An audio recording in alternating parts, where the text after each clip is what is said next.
Hazelwood and codriver Tim Blanchard were wiped out of the Sandown 500 on the penultimate lap of Saturday's codriver qualifying race, a huge crash destroying their Brad Jones Racing Commodore.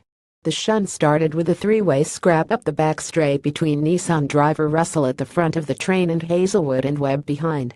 The latter two drivers were sit B-side heading to the Dandenong Road complex before Webb locked up his front right tire and made contact with Hazelwood, pitching him into a frightening rollover. Webb was ultimately handed $15,000 fine for his involvement in the crash. AAA driver Campbell had a perfect view of the crash, having been sat behind the battle pack after being spun earlier in the race. The judicial footage supplied by Supercars shows that Campbell backed off before reaching Dandenong Road, seemingly purposely distancing himself from the trio ahead of him. Speaking on Sunday evening, Campbell confirmed that he did indeed back off due to concerns that a crash was inevitable. "You could see it coming, they were all too close," said the Porsche Super Cup regular. "I backed out early because I could see they were all pretty close and I didn't want to be a part of it. I wasn't in a position to fight, I was just coming back through trying to be consistent."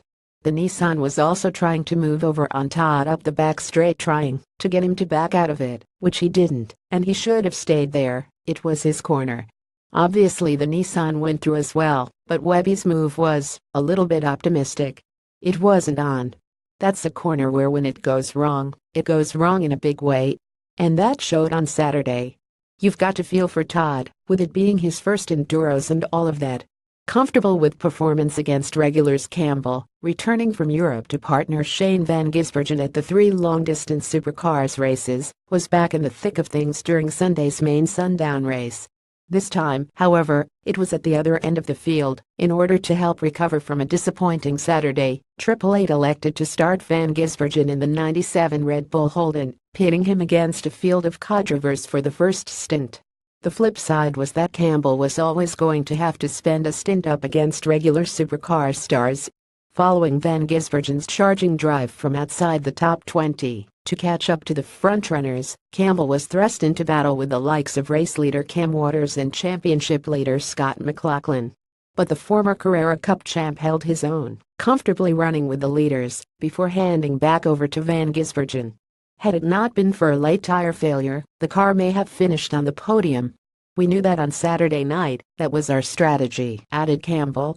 "Obviously on Saturday, didn't go to plan for us. There wasn't much of a decision to be made, we knew what we had to do. It could have been a sacrifice with me against the main game drivers, but I feel that my speed was good enough. I didn't have any pressure behind me, so I was comfortable. Shane did all the hard work, and I just had to maintain and chip away at it. I was nice and comfortable in the car, and I was happy with my stint. It was a big shame at the end with the tire failure, but we showed our speed in the end. We struggled a bit on Friday and Saturday, so on Sunday, the day that mattered, the car was good. It's positive going into Bathurst. I'm happy with what I did in the car, so just looking forward to Bathurst now. I'm looking forward to getting to the mountain."